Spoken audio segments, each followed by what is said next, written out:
Allison Rosen. Allison Rosen is your new best friend.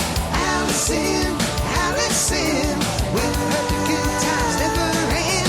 Allison Rosen, doing the wavy pencil dance again. Allison Rosen, Allison's your new best friend.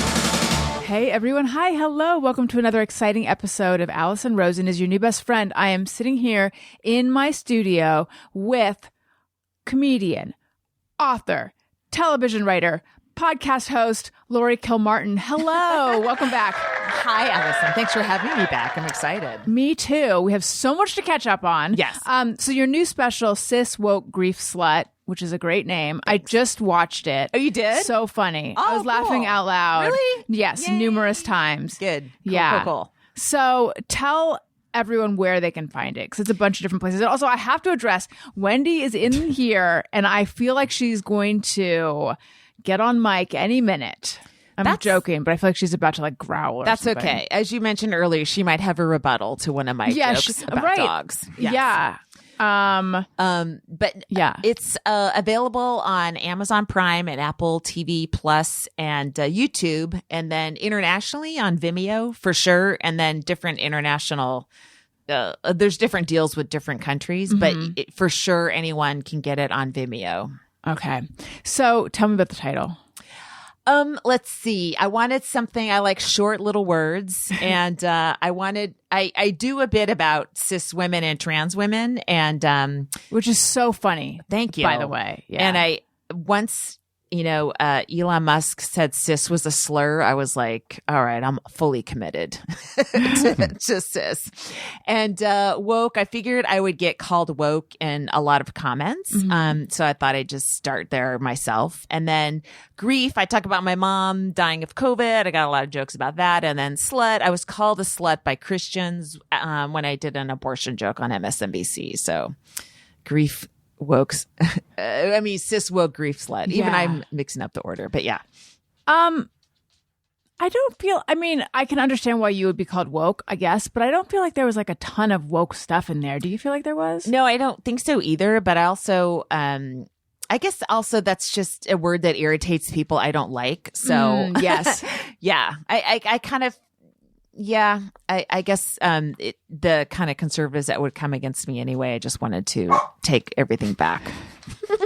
She voted for Wendy Trump. Is MAGA. Yeah. I thought so. Okay. Yeah. So the abortion joke on MSNBC 2016.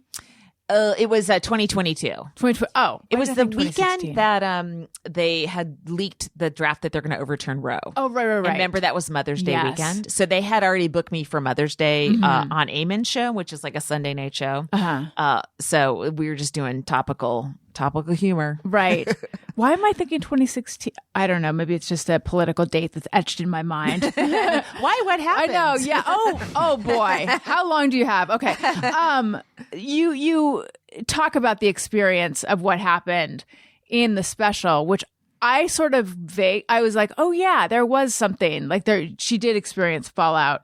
Can you tell us, and then is it true that your brother doxed you, or was that just a joke? That's a joke. I was doxed. Somebody put my address on Facebook, and I had a different punchline with it. That's true, but people would be so disturbed, like they couldn't move on to the next joke. So when I would say my brother did it, they'd be like, all right, it's okay. Yeah. But it wasn't. So what happened? It wasn't okay. Yes. And the joke is so like benign. Yeah, it is benign. And I have a ton of better abortion jokes. It was more like a riff, not really a joke, And so part of me is like, all of this, like if they had doxed me for writing a weak abortion joke, I'd be like, you got me, but it was more like the fact that I thought it was funny and they took it seriously. Like I was going to abort Republican fetuses. And there was that fury kind of turned into like this incredible tornado of anger. So it started getting passed around like Facebook, YouTube shows like Stephen Crowder, and that ilk of show. Yeah. So those are people who are already like angry, furious, and looking for something. And it was a perfect little clip. Can we say what the joke was? Yeah, all I said was, and I the buildup, you're going to be so disappointed, so just expect it. is I hope the leakers are Republican because I want to find him, have sex with him, get pregnant, and joyfully abort the fetus. That's it. I mean, Obviously, it's not even a joke. It's more like a little dream. A little dream I had. right. There's no Fantasy. turn, Right, it's not like set up punchline or anything. So that was it.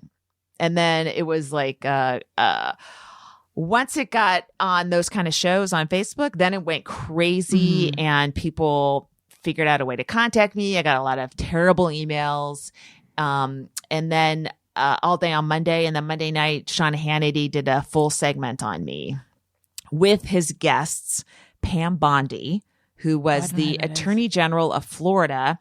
She's the one who didn't prosecute Trump for fraud, which led him to be able to run for president for Trump University. Yeah, she's a hero. Your dog loves her. And Lara Trump. Oh, right. Might be the I don't know, the head of the RNC pretty soon. I'm not really sure she's gunning for it, but I do want her in charge of Republican money because she's going to steal it all. And so were they like digging into your personal life? No, it was more like, can you believe these Democrats? They'll abort anything. It was more like this. And no one identified me as a comic. They just said woman. That was insulting too. I'm like, guys, my name is Laurie Kilmartin, right? But I write for Conan. Yeah. But they identified me as woman, says, and Democrat. And they kind of were they acting like it wasn't because you were on MSNBC. It wasn't. Yeah, it was on MSNBC. And you know that site Mediaite? It's Dan Abrams' clip site. Yeah. Okay. So I'm sure it's MSNBC put the clip on Mediaite and just says woman said she would joyfully abort a fetus or something. So making it sound like I worked for the Democratic Party or was running or something like that, and not comedian jokes. You know what I mean? Right. So that it was predisposed to infuriate people, and it did. So, I guess good job to MSNBC for getting all those extra clicks. And, it was a couple days of really intense anger, and then it sort of went away. And the doxing was your home address? Yeah. So did anything happen after that? No. Were you scared? Somebody emailed me pictures of where I live, and that scared me. Then That's I realized, super creepy. oh, wait, they're just from Zillow. He wasn't across the street. They're like, and her square footage is this. Her walkability score is this. And you wouldn't recognize my house more now because it's so run down. It's just completely falling apart. So, so that was when it was happening. It was pretty scary, and then it went away. And I spent a lot of money on a home security system because for a while I thought someone's going to come to my house and kill me. That's so scary. I know. Yeah. Did it make you change anything afterwards? No, after it went away so quickly, it didn't. And then I felt like I had a story to tell about the other side being very sensitive to language, which kind of helped me because I do tell a lot of abortion jokes that are just about abortion. And I wanted, people to know I had suffered some consequences, but it was, I'm okay and stuff like that. So I don't know, it kind of helped me do a few more jokes without people getting, regular audience members getting angry. I just mean like the general, like you go to a club in like Michigan where it's like, half, big Gretsch fans and half Ted Nugent, hunters or whatever. And so you kind of, that gives you a little more credibility. Some people are even excited that I was on Fox News and they forgot why in the audience. So, right. Like they bill you as Laurie Kilmartin is Fox News. Sean Hannity. Laurie Kilmartin. You know her as woman from the Sean Hannity show. Yeah. But so it didn't make you have second thoughts about saying certain things afterwards? No. Or the only thing that makes me have second thoughts is if it doesn't get a laugh. If it ggets a good laugh, then I know I have most of the crowd with me. So right. It's okay. And would you go back on MSNBC? No. No. Nope. Because they did it on purpose. I think they knew what they were doing, the way they set it up. And no one checked in on me and no one asked, even though I was kind of public about it. This is all happening to me. Right. So, no, it would not. Don't want to participate in that ecosystem. Right. The outrage machine. Yeah. I mean, they put the clip up. Fox News grabbed it. They probably grab Fox News clips and then get mad about them. I mean, they're all just competing with each other for that kind of clicking. Well, that did occur to me as you were talking about it. I was remembering. Do you remember that show Red Eye? Did you ever do that show? I did that show a couple times. Me too. Yeah. I did it a bunch. So that was on Fox News. Yeah. It really, at the beginning, this is my spiel about it. At the beginning, it really was comedy. It wasn't so political, and then it kind of got political as it went on. But they would send you the stories, and they would send it to you. For me, it was always painfully close to showtime. Like, you're sending this to me at 3:50.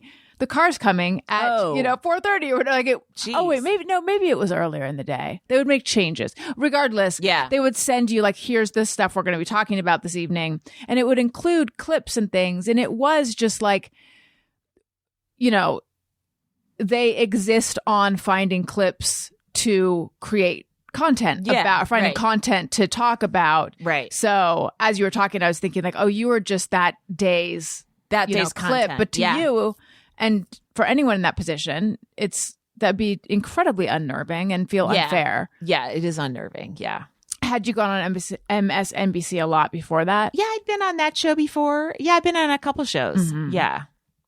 And I still see comics on it. I understand. You can do it from home. It's a Zoom show and stuff. It's not a great showcase for comedy. I mean, even when you're in person, it's still not a good comedy showcase. It's much harder over Zoom. So it's not like I'm missing out on, doing a Colbert or something. But yeah. Right. I don't think I want to be on that again. Do you miss writing for late night? Yes. Mm-hmm. Yeah. I mean, if they call me right now and we started right back up tomorrow, I would walk right into my office. Really? There's someone there now. I don't know what they're doing, and I would have to kick them out. But yeah, I would go right back to it. I really had a good time. It was a lot of fun. I think maybe, at the end, I was on Conan for 11 years, and the last year and a half was obviously from home, and it just got a lot less fun because of all that. And there was no crowd. There's very, very little of a monologue because he was just talking straight to camera. It was just like really hard to do. Mm-hmm. So I think probably by the time we all finished, everyone was a little burnt out. And when was the finish? June of 2021. Oh, so you finished while you were still Zoom? Yeah. I mean, the vaccines were kind of hitting in February and March. And if you remember that little golden couple months where it seemed like everyone was taking it and it was over. Uh-huh. And I remember when it came crashing down for us, our babysitter called and said, "I'm so sorry. My brother just tested positive." And I was like, what? Why are people, what's happening? What month was this? This was July. Okay. Yeah. Cause we had started like living life again. Yeah. And so that, and then also I remember talking to my kid's pediatrician and her saying, it's going to be a long time before I feel comfortable eating inside at a restaurant. And I was like, what? But we're back. What do you know that I don't know? Like, we're vaccinated. I don't get it. Right. And so around July when she said that, and that's, I think, when Delta started in August. Yeah. So then it was just like, oh man. Yeah. And then, so we ended in June. And so it was in that time, right? Maybe like a couple of weeks before we realized all this is going to stay. Right. And so we did the last, I think, week of shows with a crowd at Largo. So it went out really fun. But yeah, I miss that a lot. I miss the people, and I miss writing jokes for somebody, for Conan. And we just had a lot of laughs. I'm pretty isolated now. I don't like it. Like, I'm sort of a hermit. So it forced me to get out every day, obviously having a job, and be with people and just connect, and so I don't have that anymore. So I don't know. I have no idea what I'm turning into, but yeah, I do miss it. You look very presentable. Oh, thank you. Well, I clean up nice, but I was in bed an hour ago.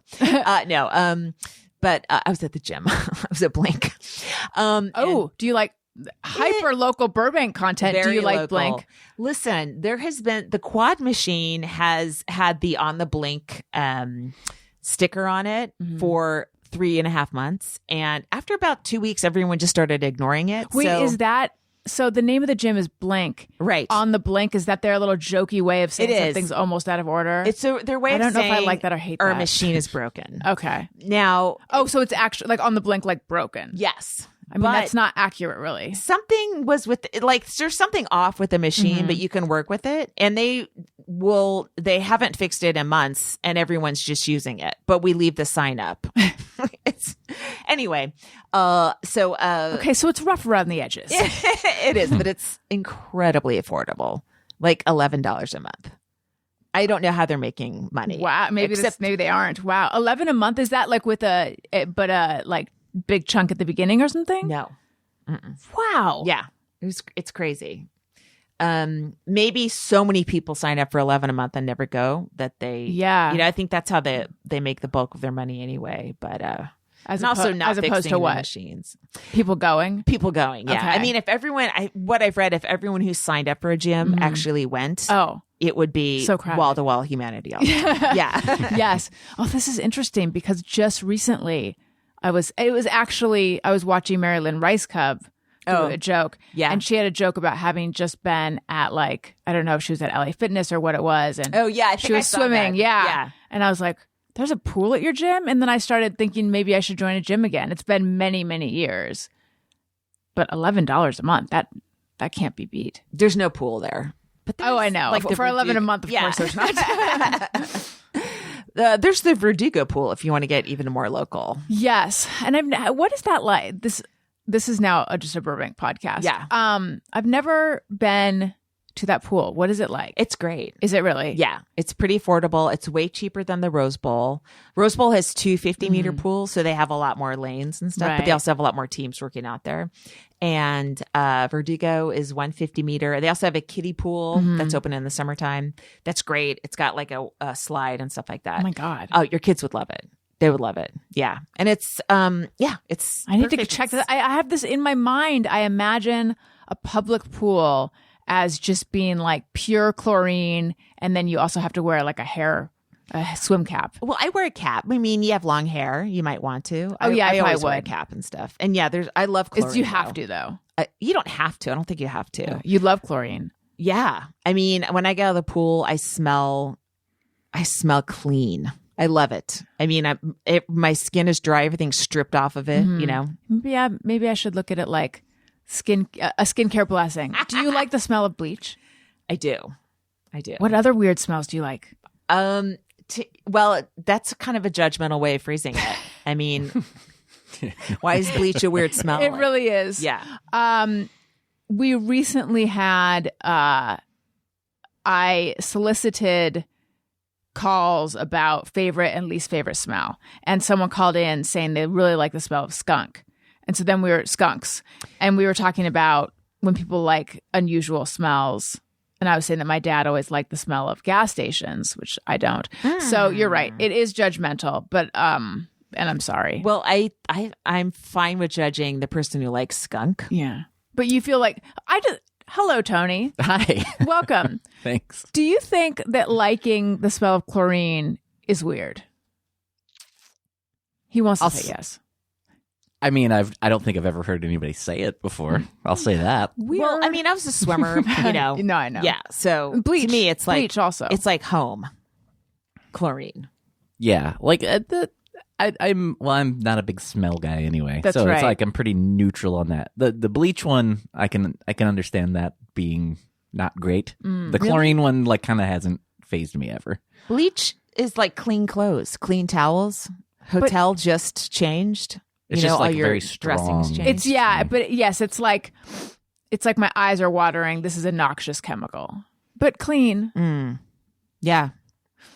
Well, Are you, Laurie Kilmartin? Are you sitting across the table from me and truly claiming most people enjoy the smell of chlorine and bleach?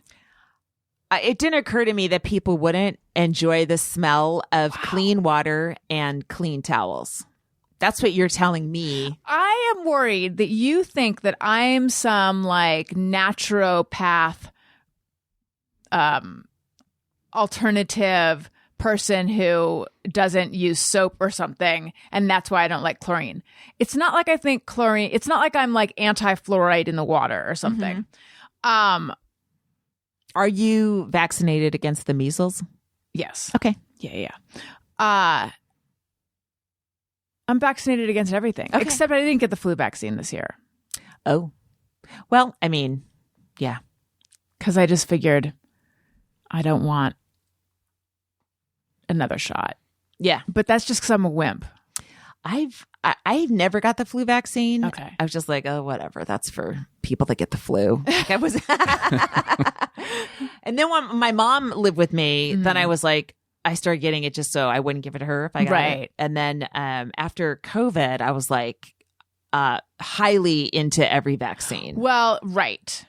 I did. That did give me pause because I was like, I'm so in favor of the COVID vaccine. And my reasoning for not getting the flu vaccine sounds kind of like an anti-vaxxer. Like I'm not being, I don't have, like, there's not integrity in my decision, you know?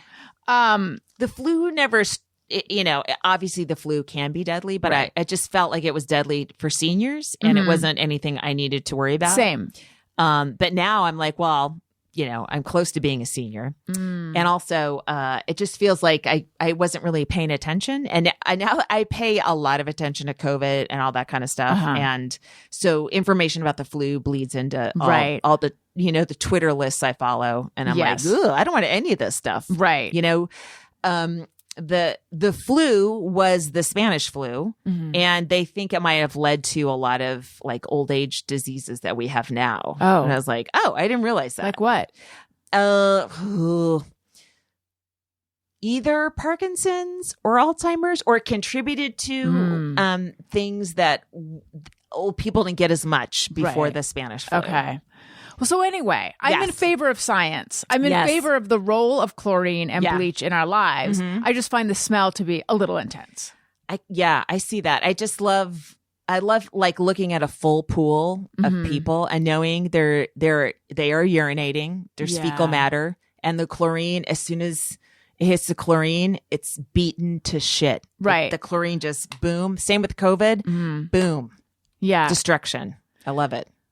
I can see where you would. I feel like I'm swimming with an army. The fecal matter is like just because they didn't, it's just like hovering around their butthole and then the Yeah. water's just, it's Yeah. dispersing. So they're not pooping in the pool. No, Hopefully. No, if there are a few times anytime there's a poop in a public pool, they evacuate everyone immediately and sometimes close the pool. Right. Yeah. It's more of that stuff. Okay. Yeah. How do you feel about a saltwater pool? It feels different. It feels, apparently you can open your eyes pretty easily underwater. well, I wear contacts, so I wouldn't. But it feels silky, and smooth, which is a weird feeling to me. I feel almost like I'm swimming in soap, but I'm just not used to it as Have much. you ever had you probably have not had soft water. Now that was not judgmental. I just feel like Wow. you probably I know you're very environmental. I know that at least you did collect your shower water to water your plants. I do. So I just don't see you as someone who would have like a hard water softener. And I don't know that anyone does these days anymore. I do, and it's not working. And you have one. Just reminded me that it's not working. I sized you up so incorrectly. So wait a minute. My mom made me get it. Okay. Yeah. Hard water softener. I find that feels a little bit like how you're describing a saltwater pool. Like that makes almost like silky water. Possibly, but that would be just for the shower and washing the dishes. Right. So I guess I wouldn't notice it as much as full body immersion in a saltwater pool does feel. I can tell, Right. This is deeply unprofessional of me, but I suffered a bit of a friend crisis this morning. Would you like to hear about it and Yes. weigh in on it? Okay, let me get my phone. Now, Tony, Yeah. this is going to involve a fair amount of bleeping. Okay. I'm going to read the email I received, and that whole thing is going to have to be bleeped. By the way, in the same way that you said that the lead up to your joke was going to make it, this is going to be disappointing. It's Gotcha. not. There have been no actual like fireworks or anything. There was just a gentle rebuff that I took as a rejection, and I need to know what's going on. Okay, so 2 versions of my show. This is the Monday interview show, and then I have the Thursday group show, which you would be great on, by the way. And it seems there's a slot opening. Okay, so someone Oh no. yeah, who comes on frequently has been quite busy lately, has not been available to come on. And the first time this person said they couldn't come on, I did have a little, like, I just had a vibe of like, I felt a little hurt, which I don't normally feel hurt over, you know. And then I asked them again. This is now like maybe 5 weeks later, I want to say. And then I got this email.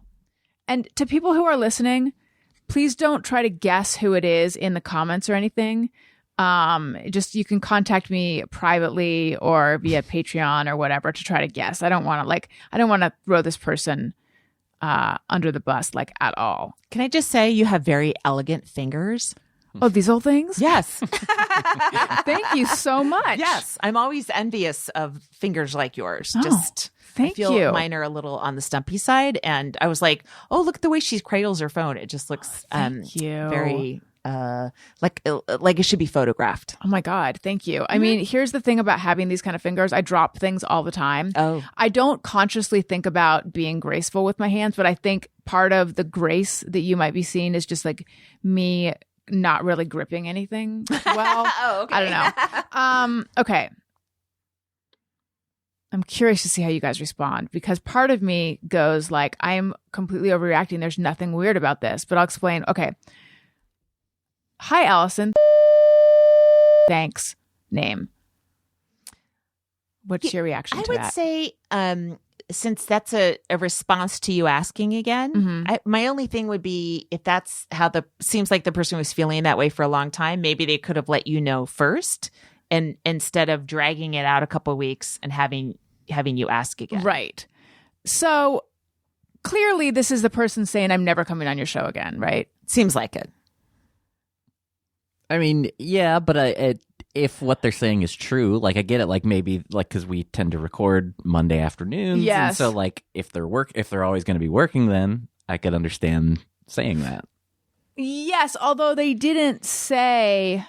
Well, here's the thing that I'm truly reacting. Okay, like, I have another friend who works in television who's like, things are nuts. I don't think I'm gonna be able to do the show again until May. This person is saying like, this door is, I feel what I got from this was, this door is closed forever. There wasn't a like, things are so intense right now. Like, so that's just weird. And then also, there's just this level of like, I feel like this person's not being real with me. There's this like level of professional. I agree. It was like, It didn't really sound like a friend, like from a longtime friend. right. So I just cannot, like, it's just like, I cannot think about anything else. And I'm totally reacting like I just got like dumped or something, and I don't know why. Okay, so you are feeling I would in say it what I am saying. To me, it has the tone of you interviewed for a job and you're following Yeah. up, and they're saying thank you, but no. right, which is weird, because I was thinking I mean, I'm all over the place with this. There was no nod or acknowledgement of the closeness that we've had for all this time. Yeah, I didn't pick up any of that. Right. So I don't know what to make of that. Did I offend this person? And so then I start like decoding, which is my therapist's word. And by the way, if you're going to fuck with, and this person's not intentionally fucking with me, but like, if you're going to fuck with someone and you know them well enough to know when they go to therapy, try to do it before they go to therapy that week, because I saw my therapist on Wednesday, and I would have loved for this to have happened Wednesday morning, Tuesday, because now, The weekend approaches. Right. Oh. So now I'm just coming up with all these various things it could be. None of them really feel right. And then wondering, should I do a really degrading lap of like, hey. No. Okay, thank you. No, I had a similar sort of thing with somebody that I knew online, you know, and maybe had met once or twice in person. And then they helped me do something via Zoom. And I thought everything was cool. And then I saw them in person and they seemed anxious to get away from me. Oh. And I was like, uh-oh. And then I found out they had unfollowed me. And I was like, okay, I don't know what happened, but it's real. And I'm not going to hunt them down and go, why? Well, yes. You know what I mean? That did occur to me because then I imagined various scenarios where this person is like, actually, I didn't like this thing, or I did this thing doesn't, you know, just all these things. Again, none of them though that feel right to me, but I imagined a bunch of scenarios where this person says something that I'm like, oh, why did I dig around to get that? Like that just hurts. Yeah. And then I tried to think like, well, you know, if this person wants to share with me what it is, I would love to have that conversation. But why like force someone into saying something that's not going to feel good? Because I don't know. Now, here's a litmus test. Mm-hmm. Do you have a sense of who it might be? I have a couple guesses. I was going one way, and then a couple things you said made me change my mind of who I think it might be. Based on any vibes you picked up, though? No, not at all. Okay. Now I'd like to apologize to mostly Laurie, but also everyone else. Please write down who you think it could be. Yes. Really? Yeah. Isn't that so weird? It is weird. And I wouldn't expect that out of that person. Right. Because that person is super friendly and likes doing the show and is always up for doing. I know. Look, I think with the strike, everyone's schedule changed. Yes. With the strike being over. Yeah. And then I tell myself, sorry, I'm really letting it all hang out. Yeah. And then I tell myself, like, I am, like, my show is not dependent on any one person other than me. Mm-hmm. This is not, like, I'm acting like I just got fired from a job or so. Like, it feels like, like my first reaction is like, oh God, where do I go now? And like, that's not realistic. But I think the discrepancy between the words and the feeling, that stuff always makes me crazy when I'm like, someone's not being real with me. Yeah. I mean, I don't know. I would say, like I tell myself about this person, it's none of my business. If they're not wanted to tell me, they could have. Yeah. And maybe I'll run into them again. And, you know, I have no idea. Did that effectively work for you though? And then were you able to just like leave it behind? Yeah. I just was like, oh, okay. I mean, I wasn't super close to them or anything. I just knew them a little bit, but I thought it was like a fun, playful relationship, you know, that we admired each other's tweets or whatever, which is such a dumb way to live. I'm a fan of your tweets. And so we're close, but yeah. I've literally wondered if it's my social media that has like, no, but this person's like not doing a lot of social, well, who knows if they're not creeping, but watching. Yeah, like, was it because I, you know, posted about this or that, but that's just me like being, I feel like I'm being paranoid. Even if it is. Well, that's the other thing. Yeah. What are you going to do? Right. I don't, like, do I regret the way I live my life? That's how sensitive I am. How embarrassing. That's how sensitive I am that I had to be like, well, you know, is there anything about the way I'm conducting my life that I feel bad about? Like, no, like I stand behind myself. So if this person has chosen not to like me. And I think I feel this way about me, and I think probably about you. If you overstepped or did something you know, dingy, it wouldn't be that you were on purpose trying to. And so you'd like to know, right? Did I say something wrong, or am I missing something? Do I have a blind spot? Not that anyone has to educate you, right? But you know, you'd be open for it, right? I'm trying to be more direct and stuff. So. Yeah. I don't know though. I feel so unresolved about it. Yeah. Even my husband, he like went and picked the kids up and came home and he's like, I can't stop thinking about this. And I'm like, I know. I can't either. Because this person was someone who we saw often. It's so weird. Is there any way it's just that this person's suddenly busy? Of course. Maybe dealing with some things too. So that maybe? was my other thing. That was my other guess was because have you read Glennon Doyle Untamed? I haven't, but I know who she is. She talks about, I'm not like the biggest Glennon fan or anything, but and I also didn't finish the book, but that's a me thing. But she talks about the knowing, like get really quiet with yourself and sink down into the, your like listen to your gut as opposed to this thing that she would do. And I think the implication is a lot of women do. She might even say a lot of women do. I certainly do, of like polling all your friends and polling all the experts and like, what should I do? What should I do? What should I do? What should I do? Literally, someone said to me when I was in my 20s, a friend of mine, this guy, Michael Rosas, for people who listen to all my episodes, said, don't be such a what do I do?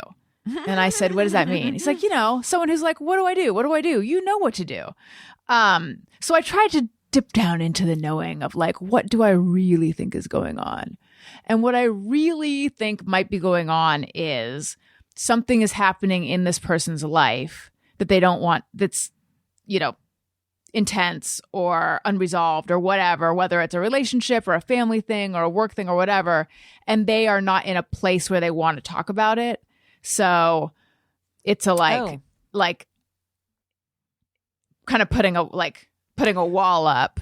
Well, I don't know. It could, but then I think a good reply would be, thanks for letting me know. If you ever change your mind, the door is always open. Yes. And I hope to see you soon. Something like that, where you're not saying you seem this way to me. Right. Just like that was come back at any time. That was my response.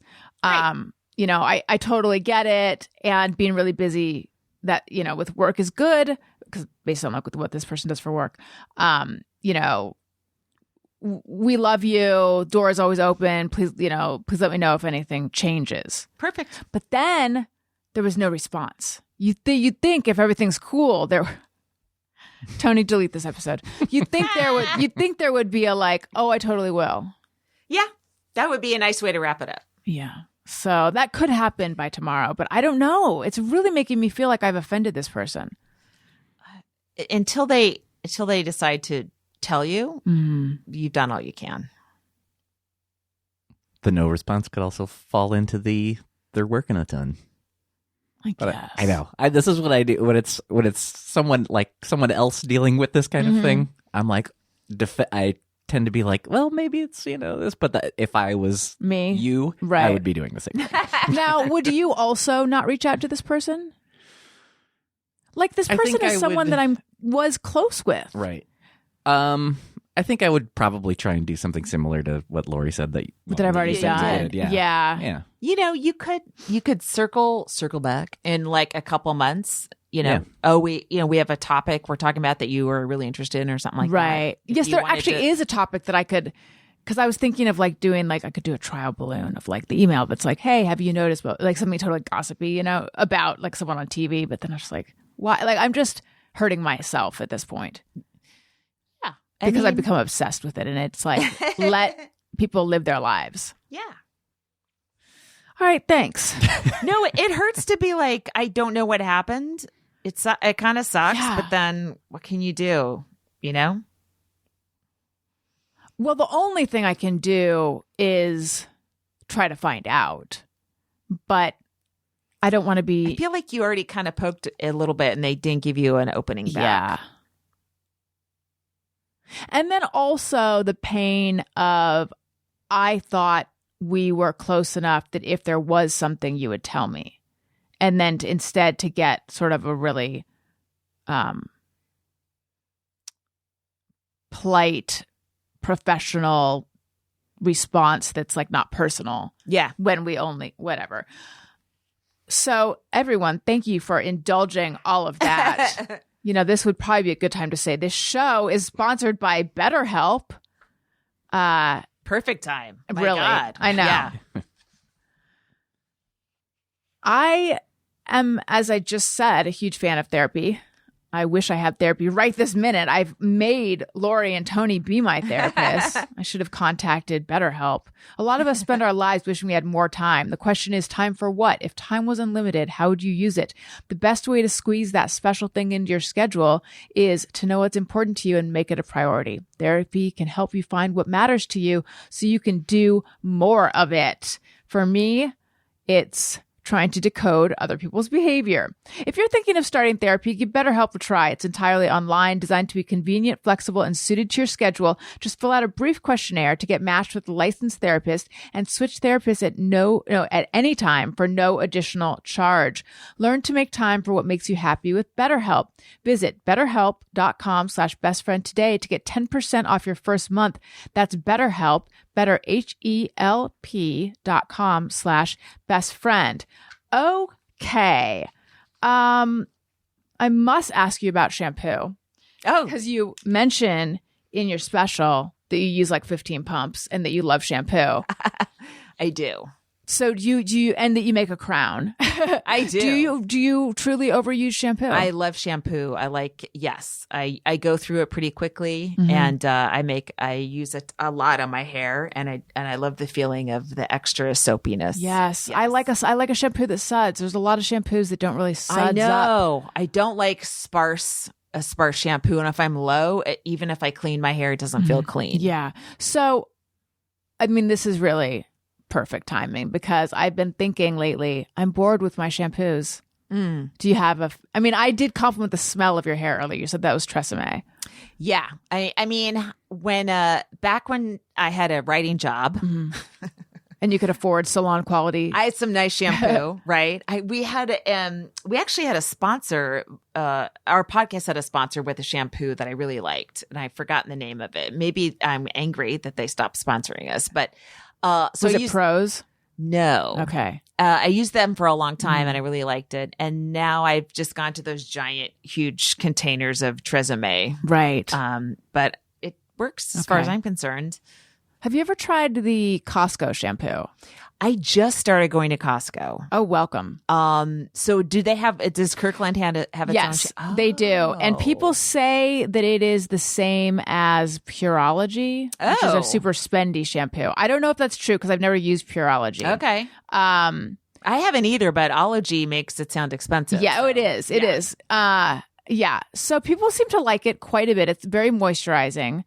I have not been hasn't knocked my socks off, but I recently moved, and it's giant bottles. I moved the giant bottles of it into the kids' bathroom because they needed shampoo, and I found myself wishing it was still in my shower. So I feel like that's a ringing endorsement. It really is. I think we should do questions from our Patreon listeners.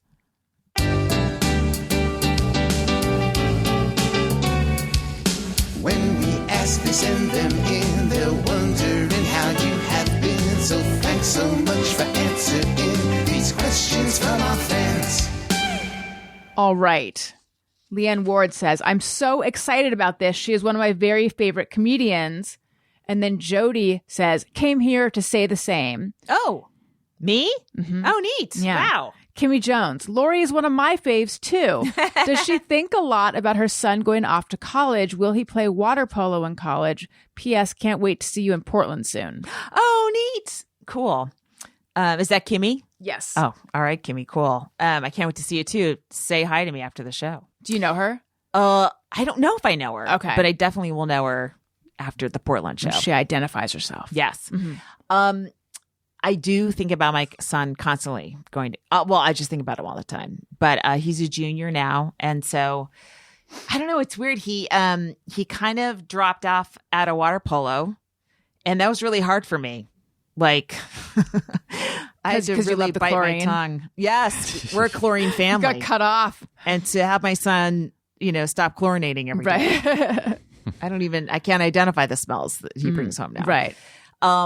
Yeah. So he's really good, and he got put into the goalie position at his high school, and he ended up being really good at it. And coaches were saying you could play D1 and all that, but he doesn't like the goalie position. He hates it so Why? much. So Is it boring? yeah.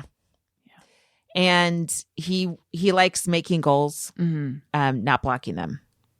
So he was subbing. He felt like he was subbing for a little while till they found a goalie, and he didn't realize the coaches were like, "Oh no, you're the goalie." Right. So he thought he was just doing a temporary stint. So for 2 seasons he's been the goalie and hated it. And after the awards dinner, he was so depressed. You know, and the coach was like, "You're gonna destroy their record next year," and he was like, "Oh, I'm doomed. They still want me to play goalie." Is he really, really good at being goalie? Yeah, I guess so. I mean, I'm not a water polo expert, right? But we have actually one of the moms. I thought you were. One of the moms played for USC, and she's like, "He's so good," but it's like if you hate it, right? Doesn't matter. So you know, we tried doing a one of the teams, like the winter teams, and they put him in goalie again. And what's a winter team? The winter teams. Oh, they play a lot of like, you know, Dave Williamson, the comedian. I know the name. Yeah, his kids, you know, he's a water polo coach, and his kids are really into it, and so they compete all year round.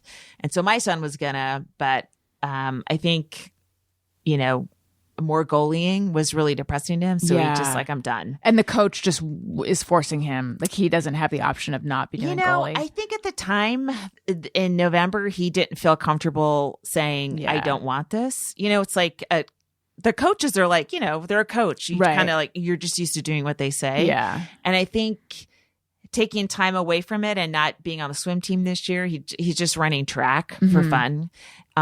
He has changed his way of thinking a little bit. I think I don't think he wants to play goalie next year. Right. But he will play if they'll let him not play goalie.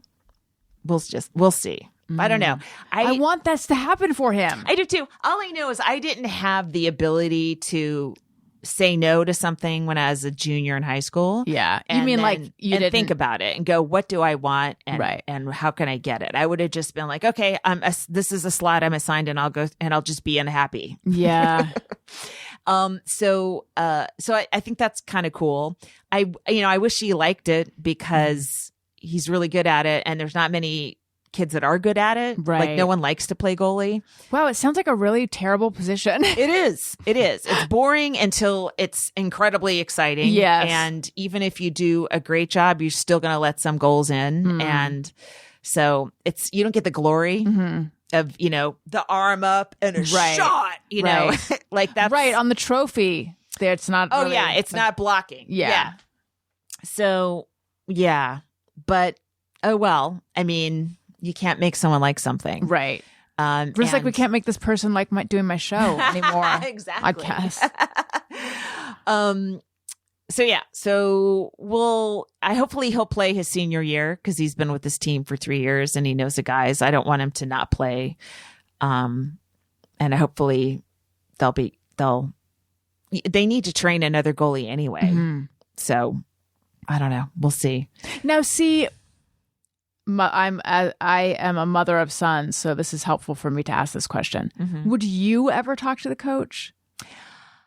Yes. I mean, here's the thing, like I was a swimmer and that's not a team thing. And I think a team it's a very different coaching job, and no parent feels like their kid plays enough, you know, right. Every parent is complaining, right? Yeah. Versus a team, if you're like a racer and you're just competing in races, you know, you specialize in your races and it's kind of all on you. So I didn't want to, and plus my son did play every quarter as a goalie. So it's hard to have complain. Right. Like he's in the game more than almost anybody. Right. Doing something he hates. So, but I mean, and I think the answer is probably no, you don't get involved at this age. I don't know. But I mean, just to let them know, like, hey, he wants to play, but he hates being goalie. I think he'll be able to say that. And depending on how they respond, then I might just go in and just, I don't know. We'll see what happens. Just sniff the chlorine and happen to drop a few truth bombs. Yeah. I mean, you know, he doesn't seem eager to play in college. But I think, man, if he got to play just a regular position and had a great senior year, maybe he'd be reinvigorated again and be excited. Yeah. And want to play in college. I'm not really sure. To me, it's like it's hard with your kids. Like if they have a talent and they're good enough to do something, you're like, well, let's go to the Olympics. Let's go. Let's do it. And they're like, what do you mean, this is like really special and rare, unusual. So go for it. Right.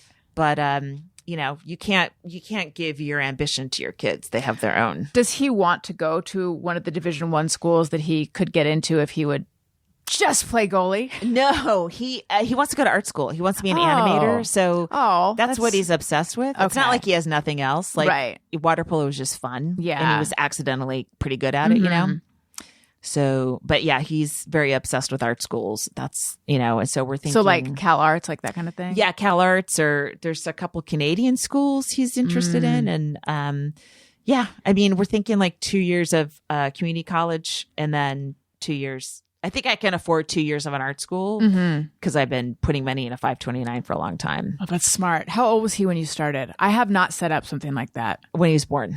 Really? Yeah. I started a little bit, and then when I started working at Conan, I would put as much as I could swing in there. Now explain 529 for the dum-dums like Tony, because of course I know every bit of it. I hope I know every bit of it. I've been just watching it going, okay, we have this much money. I'm like, do I have to pay taxes on it when we uses it? I'm not really even sure about that. But it's not taxed when you put it in, right? Right. Yeah. I think as long as it's for college, then it's not taxed. Yeah. I mean, but is it like a fund? Like, is it in the stock market? Yes. And did you choose? You don't choose at all, I right? chose a really conservative one. Okay. So yeah. It's doing good. If had I been wild, it would have done better, but I just didn't want to mess with that, So, I started at like 50 a month. And then, when I started making more money, it was a couple hundred, like 700 a month for when I was working for Conan. So I shoveled a bunch in there. That's smart. And 529 that's federal, right? I think you can because there's something about choosing which state. Yeah, that too. After I did it, I never looked at it again except to just, up my contributions when I could and then take them down after my job ended. So. Right. This is how I feel about when people get married. Not everyone. Plenty of people are smart and don't do this, but plenty of people. I was one of them. You become like for a brief moment in time, you become like a diamond expert.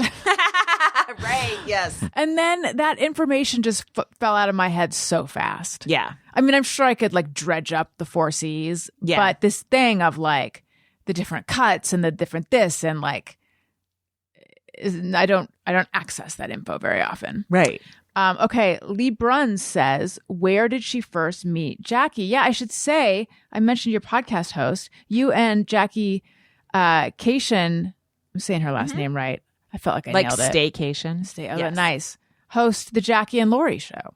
We do. And we have a lot of crossover audience, I think. Oh, that's cool. We met here in LA a couple years before we started our podcast. But one of the reasons we started it is, aside from the fact that it was a podcast, definitely at that time just felt like men interviewing men and talking about their experiences, if that's what the comedy experience was, Yeah. And so we kind of just decided to start one. And then, also when we had both started stand-up, they never put women on a lineup together.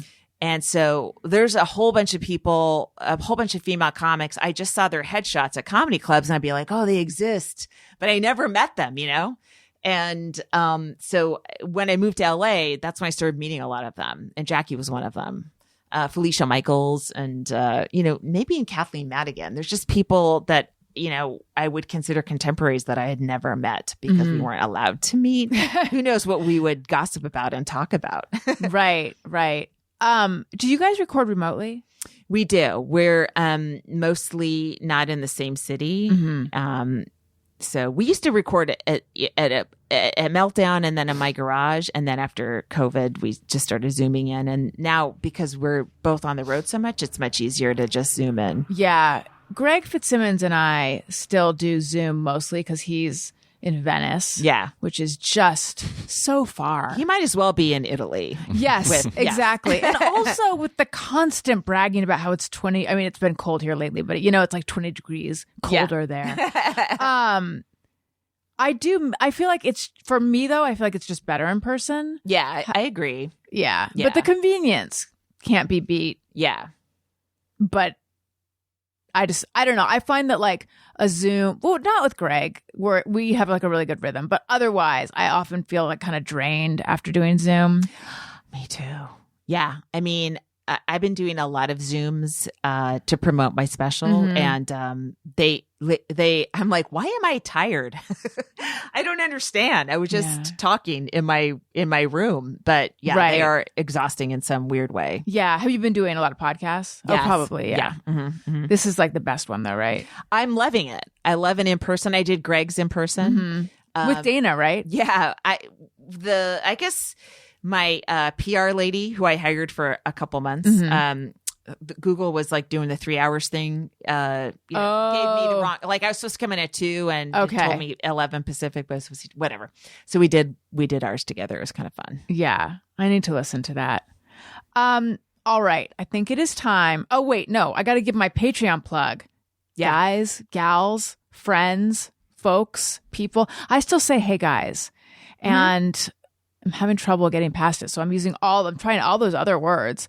I have a Patreon. Patreon.com/Allison Rosen. That's right. They don't give those out to someone who doesn't have a Patreon. It would make no sense. If you do an annual subscription, you get 2 months free.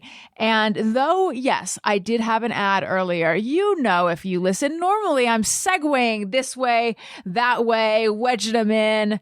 I am not getting rusty with the segues. Some people call me, and I call myself this, but someone else started, I swear to God, the queen of segues. My segues are getting rusty because the ads have been thin lately, I would say. So I'm truly relying on your support, your direct support. Thank you so much. So many people have stepped up of late. My Patreon, it's fun. And then let's say you're like, what else? I need more Allison, which could happen. I have a Substack, and that's AllisonRosen.substack.com. Okay.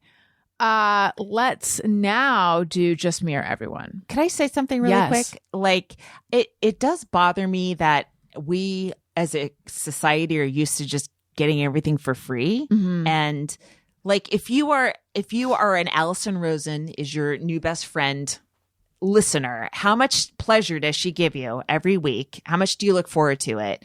And what you can give back is just a little amount. You don't have to, like, $5 a month is not that much versus what you get. Right. To me, Thank you. I feel like people should do that with a podcast that they really count on. Yeah. I mean, yes.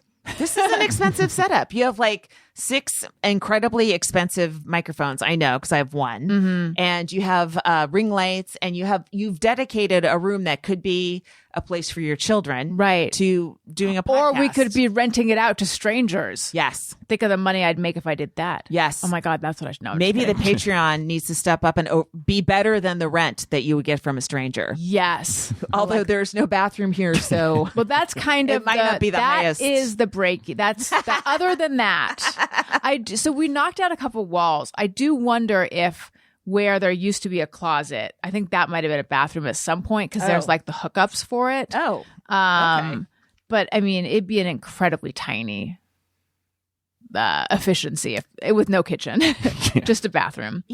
I mean, sometimes that's people all are people desperate. need. You're right. Just a place to rest their weary head. A safe place to live. Yeah. Yeah. That would be this. You're taking that away from people. And so we're just saying. You're putting people on the street. You love that. Your love of this podcast is putting them on the street. Right. Yeah. So Thank you. It. Yeah. Thank you. All right. Just me or everyone. Sometimes I ponder on something I have thought or done. Is it just me or everyone? Do you happen to have one? I do. Wonderful. is it just me, or are not enough people using cloth bags at the grocery store? Oh, interesting. They're very available. You can buy them at the grocery store, Yeah. and people are still taking these thick plastic Ralph's bags, like 10 at a time, to their cars. And I know they're not recycling them. Right. It kind of makes me sick to my stomach. Do you ever say anything to people? No, but I do have my own bags, and I bag my own bags pretty proudly, and I let people know it's possible. Tony, are you a cloth bag person? We try to. Admittedly, I forget a little too often, but we definitely have them, and we try. We try. Tony, Yeah. do you keep them in the I car? was just going to say that. Also try to. It's pretty easy to actually take them from the house and put them in the trunk. Yes. The other thing that has happened, though, when I have done that is then I remember that they're there as I get in line. I'm like, oh, yeah, I brought bags and I didn't. Yeah, I bring feel them like inside. you're not prioritizing it, Tony. I'm admitting it. What you yes. can do is you don't have to put your stuff in bags, put it back in the cart, and then when you get to the car, then you just put it in your bags. And then that teaches you to remember your bags. I'm just giving I you feel like Laurie will come options. with you if you need, if you want. I find all of your excuses unacceptable. And I'm just telling you. That I never. How dumb am I that never? Because I've had the thing of where they're in the car. I've never thought like just put it loose. yeah, just throw it back in the cart. I'm also usually not using a cart, so I'm usually small visits. Okay. You know. So you could could just carry hold it it in out your hand. into your hand, right? Yeah. Which if it is small enough, then that's I will pass up a bag many times if I don't have many things. Yeah. You know, so you mentioned Costco earlier. I used to go to Costco like as a kid with my mom, and then we have started going again lately. And I find it to be so much. I'm not sure there's savings happening because you can't go without spending $250 to $400. Has been my experience. I know. But when I was a kid, you'd go and they would always have boxes that they would put your stuff in. But now there's a lot of loose stuff happening. Yeah. I mean, I've only been a couple times since, but yeah, it seems. Do you feel like there's savings happening for you? Maybe on meat and things like that. Yeah. I think I try to get meat stuff, fish stuff, and cleaning supplies. Definitely. Yes. I think cleaning supplies are bleach, if you will, much more expensive at CVS. She always brings it back to bleach. It's called coming home, Allison. Yeah. Okay. Wait, I felt like I had something else to say about that, but perhaps I don't. Costco, the cart, putting them loose in the cart. Oh no, I know what I was going to say. Okay. Can you talk me through the collection of your water, your shower water for your plants? It's not that big of a deal. I have a bucket. It was. I just got a bucket a long time ago. It was like a foot bucket. Like for cleaning your feet, like a pedicure bucket. Yeah, I mean, that's how it was sold to me. Okay. I was like, wow, if I did that every night, I think I might be happy, right? You just put some hot water in there and you put your feet in there. And I never did it, but I just keep it in the shower and my water heat, I don't know, it takes at least a minute and a half or 2 minutes for the water to get warm. Right. And so I just collect that shower water. Oh, I don't do like it. I thought you soapy. Yes, I thought you were collecting the gray. I think they call it Gray water? I thought you were collecting that because we did that for a little Gray while. water. Yeah. Oh, nice. It's not No. happening anymore. Okay. Now, why did we do it? There was a severe you must have had a system shortage set up, or right? something. Well, we had a gross big bucket in the shower. They Okay. would just collect all of it. I mean, it wasn't like I'm sure a lot of soap was going down the drain and stuff, but basically the idea was, no, it wasn't going down the drain because the bucket sat on top of the drain. The idea was we're going to collect all of this and then, I don't know, and then water our plants with it or something. We only did it for a little while and then we're like, I don't think this is making a difference. This is becoming too. I think it was when Burbank wasn't letting you water, which they're still they're still kind of not letting you water. But we were like, we're going to keep our grass alive with this shampoo water. And then I know. And then Daniel was taking the shower bucket full of gray water and then dumping it into a big trash can outside. And then from there, I don't know what we were going to do with it, but I was like, so worried that this is now a breeding ground for mosquitoes, and there's a gross giant bucket of water in the shower all the time. And yeah, we didn't keep up with it. So yeah, I get water straight from the shower head, and then I haven't been watering plants, this winter. So I have a pool, so I just put it in the pool. Makes sense. I didn't know you have a home pool. How nice. Never use it. Really? Yeah, because I swim at Vertigo. I thought I got the house in a panic. I bought it in a panic. I needed to buy a house immediately because I was being kicked out of the place that I was renting. And it was very close to a school. And I was also tired. I was driving my son at the time to an immersion school. It was like 45 to an hour round trip every morning. God. And I'm like, I can't keep doing this. Yeah. So it all happened very quickly. And I thought, a pool. Well, maybe my son will throw parties and he'll be a social guy. That was I thought that'll the lure. And he ended up having a similar personality to me, which is we don't throw parties and we don't enjoy ourselves. So the pool is just the thing I throw water into. But you're sometimes my friends will come over and I won't even be at the pool. Like they'll be like, hey, can we use the pool? And they I'll just be come like, over for the pool. I'll be inside if you need anything. Right. But enjoy yourselves. But you're a swimmer. Yeah. I never it's like enjoyed those little house pools. Okay. Yeah. You need something where you can do laps. Yeah. I want to count. I need to know the yardage. And so it's just too small for you. Yeah. During COVID, actually, I got one of these things where you tie something around your waist, and I hooked it to the fence, and I would just swim. Like kind of like an endless pool kind of a thing. And it was definitely better than nothing, but not much. And so when the pool opened back up, the lap pool, I just went right back to it. That's the joy of swimming while someone pulls on you. No, you just are hooked up to a fence and you swim. It's kind of like you've got like a little belt around you, and it's tied to like a stretchy cord, so you can like swim out like maybe 15 yards out, and then that's as far as you can go, and you just keep turning over. So you're like swimming in place. Right, like stationary. Yeah, like it turns the pool into a bit of a treadmill. Yeah. Got it. Okay. Excellent. I think it might be time now for Podcast Pals product picks. Ooh. Podcast Pals product picks. All right. Do you have anything you'd like to recommend to everyone? Okay. I got this is based on a suggested by Cristela Alonso, a collapsible tea kettle. It's got a silicone frame, I guess, or whatever. And it smashes down to like 2 inches thick. And you can boil water in a hotel room. It's very light. It works so well and so quickly. I love it. I'm like, amazing. I can't believe I've traveled. Wait, is it electric? Yeah. Electric and collapsible? Yes. Wow. Yes. Traveled without it for so long. It's amazing. I mean, I'll bring a cup of soups with me, because usually hotels have terrible food. So you just bring a few things to, start the weekend off before you can pop over to a grocery store. And it's perfect. When I was in college, I had, I think was it called a hot pot? It was an electric kettle, but it was the same one that everyone had. Like everyone had these. I don't think they have these. This would be so much better. Yeah. It comes in a little baggie. Yeah. I love it's great. that.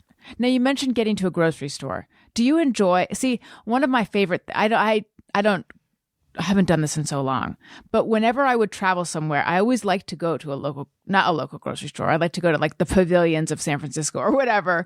I just like a grocery store.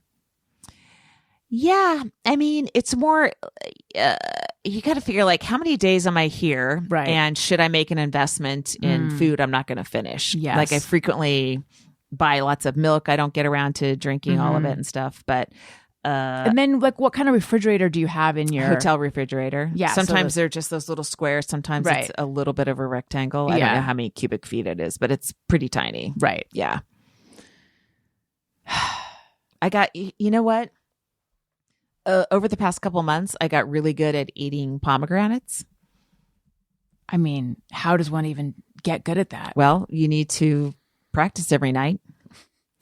And I need to know your ways, because for me, a pomegranate is something I'm going to throw out because I realize I don't want a pomegranate. Oh my God. Well, they're out of season right now. Okay. and I'm like in mourning because I have nothing. You know, it's like solving a little puzzle in reverse every night. You know, and I was like, ooh, I get my pomegranate and take the membrane and slowly, flick all the little balls. I don't know what they're arils. called. Are they called arils? Yeah. Like areola? No. Arils like Flynn? Can you look it up? No, it's like ARIL. Pomegranate. Okay. Arils. Unless there's another consonant in there. Like it might be, and it's not anvil. I think it's aril. Yeah, ARILS. Does it give a pronunciation? Especially one that you could play on your computer?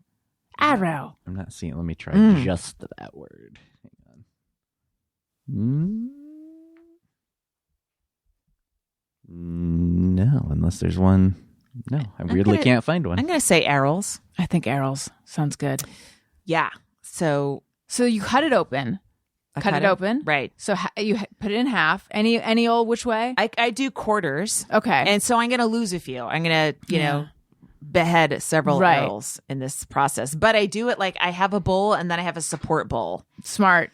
And so I start to take the skin off and the membranes off, and I put that in the support bowl. Okay. So by the end, the bowl has just like, even though you cut it 4 ways, you're going to get that juice that's going to go into the bowl. You're not going to lose almost any of it. Are your fingers purple by this point? I mean, here's the thing. When I started, my robe, it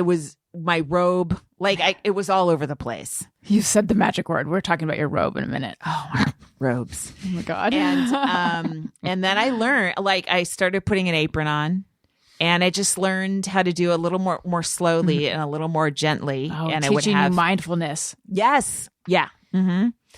And then I started doing it in hotel rooms where I'd lay a towel out and then I would, leave a note and say, this is pomegranate juice. Oh, that's smart. Because otherwise they're going to think someone got massacred. Yeah.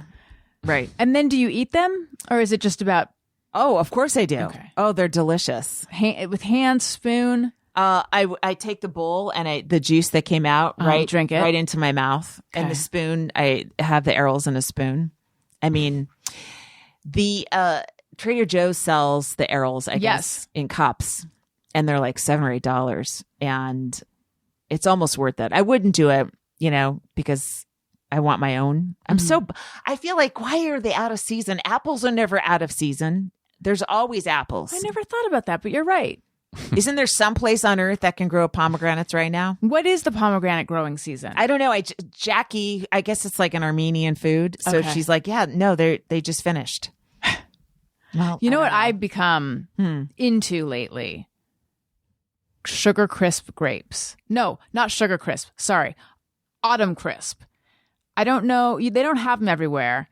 I just saw Autumn Crisp grapes and we bought them, and they are like the best green grape I've ever had. Oh. I don't think they're in season anymore, except that Aldi, and I know you're an Aldi fan, right? I'm not a fan, but I'm aware of it. You are a part owner of Aldi. Yeah, I'm wearing my Aldi shirt under my hoodie. Yeah. Oh, I thought you were the one who was telling me about it because you're like, they have their own brand of stuff. A guest had brought it up, and Emily you Fleming. weren't familiar, and I was just saying that I have been to one. Oh. I haven't been to Aldi in a while.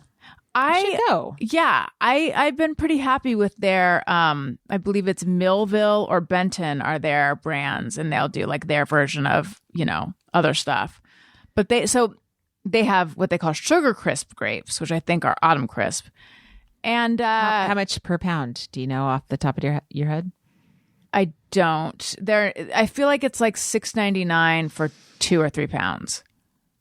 Do you remember? I'm just saying, a few years ago, grapes were 79 cents a pound. Oh, I don't remember that.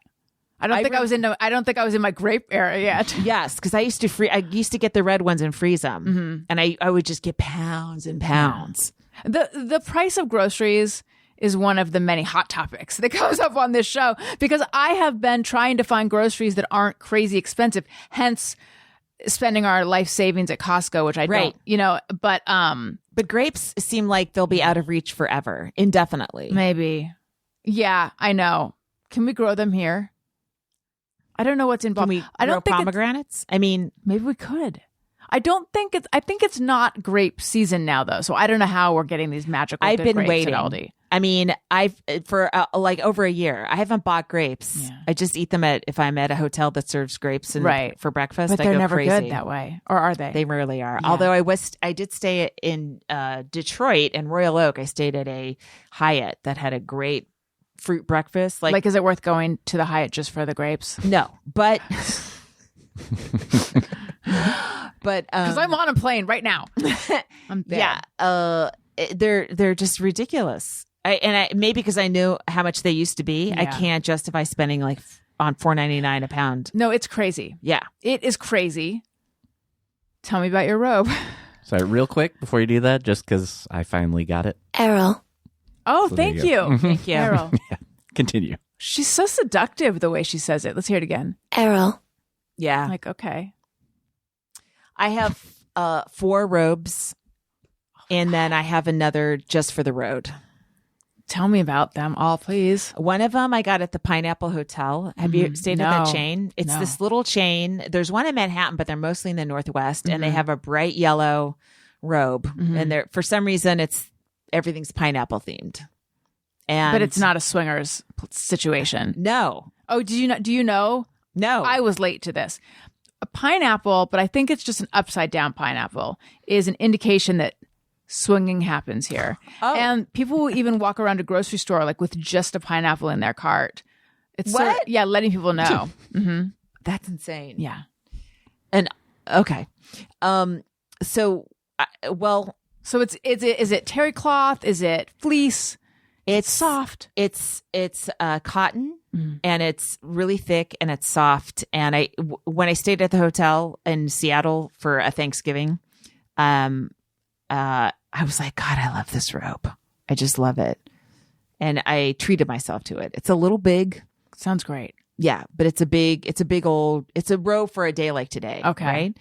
I also have an Atori, just a cloth, like a light, thin terry cloth one. It's completely worn out. So I bought another one, but Okay. I can't bring myself to throw away the thin one because I it's like understand my that. backup in Yeah. case I get pomegranate or whatever on Right. the new one.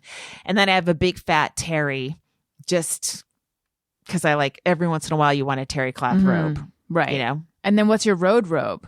It's a waffle. It's I just want something thin that doesn't weigh that much, that I can roll up really good. I just like the feeling of a robe in my hotel room. But don't hotel rooms oftentimes provide a robe?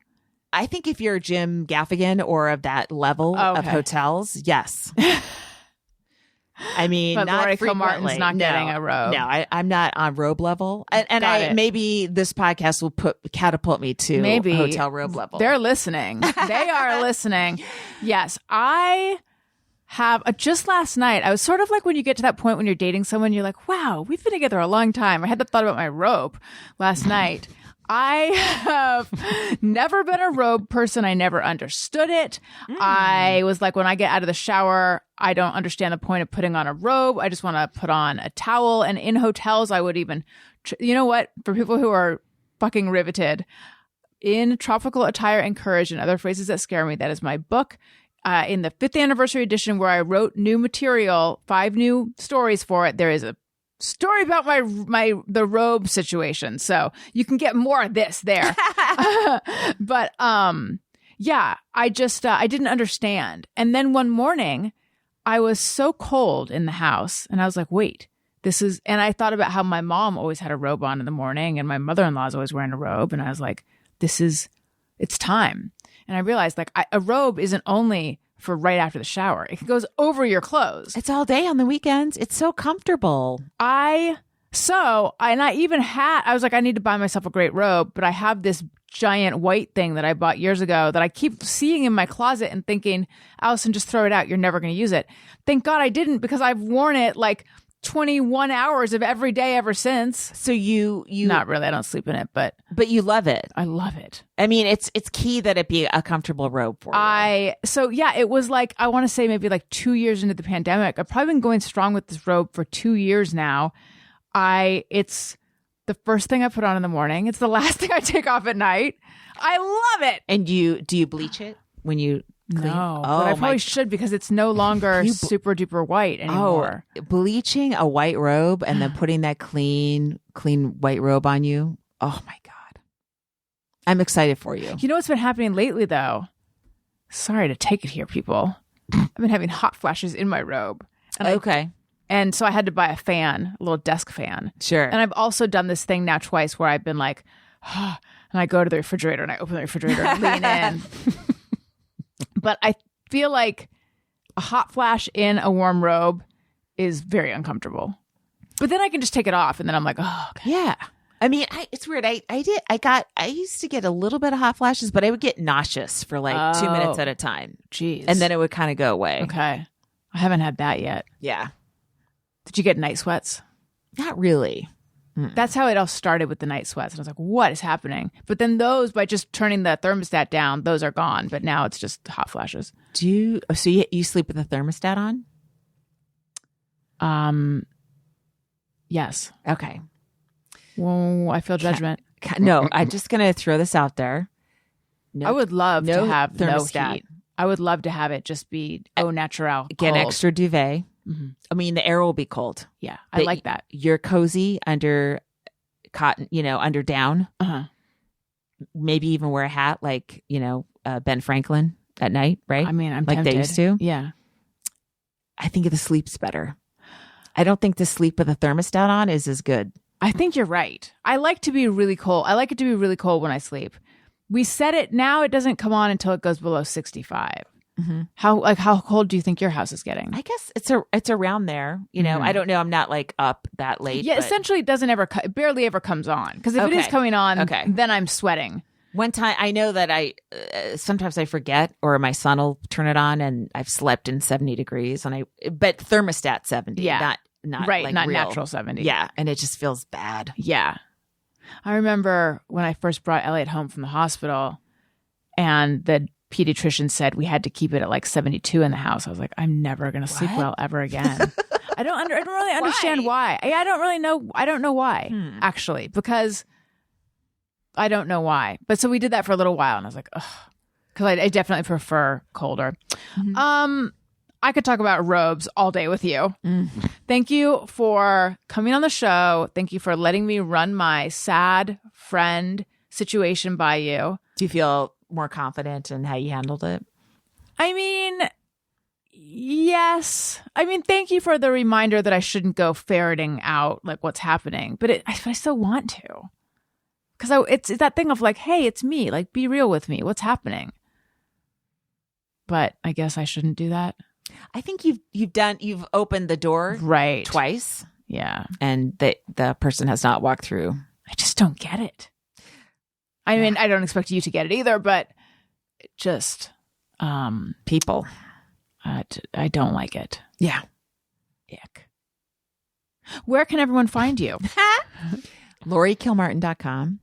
I just had my website renovated. So I spent almost all my money that I got for my special on website, social media stuff, and a publicist. So if people would watch it and justify my expenditures. Please do it. So if you go to my website, there's links to all the streamers it's on. So there's going to be one that you prefer, I'm sure. It's really funny. I was laughing out loud. Yay. I was alone laughing out loud. That's how funny it thank is. you. Yeah, Oh, it's good. really, really good. That's a relief. I'm glad. Everyone should go get that. And then you're on the road too, right? Yeah, I'm on the road. And so I always post that stuff. And if you follow me on social media, I'm on Instagram and at AnyLaurie16, also that on Twitter. And then unhelpfully on TikTok as Laurie Kilmartin. I just did not do the market research on branding when I was picking names. So Why? I was wondering why AnyLaurie16? when I was first on AOL, were you see, I'm older than you. Like when But I was on AOL a little Instant bit. Messenger? Yeah, Okay. a little bit. So there used to be this princess named Annie Laurie. Oh. I think she might have been married or to Klaus von Biel, somehow connected to him for a little bit anyway, before Sunny. And my name's Laurie Ann. So I just was like, I'll be any Laurie. And then it's like, oh, it means I could be any Laurie. I don't know. Right. I was Like, 21 or something, right? Did it offer you 16 or was that part of the joke? 16 is my birthday. Oh, so I okay. just, I think at some point somebody else took Annie Laurie. I'm like, what the fuck? I made it up. And then there's somebody else in our chat named Annie Dave. I'm like, guys, you cannot keep, that's so uncool. So then I added 16 to most of my stuff, but some earlier stuff is just Annie Laurie. But on Twitter and Instagram, it's Annie Laurie 16. Got it. Everyone go watch the special. And of course, listen to the Jackie and Laurie show. Yeah, Yes. sure. Tony, where might we find you? Not much going on right now. Some shows coming up that I'll be announcing soon, but that's about it. Okay, great. Yeah. And then you guys already heard me do my pitches for Patreon and for my Substack, and then my book as well. Please buy that, read it, leave a review for it, review this show, tell a friend, do all the things, follow me everywhere.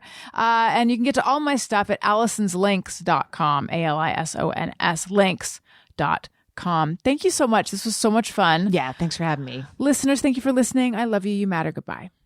Hey, do you know about the Allison Rosen show?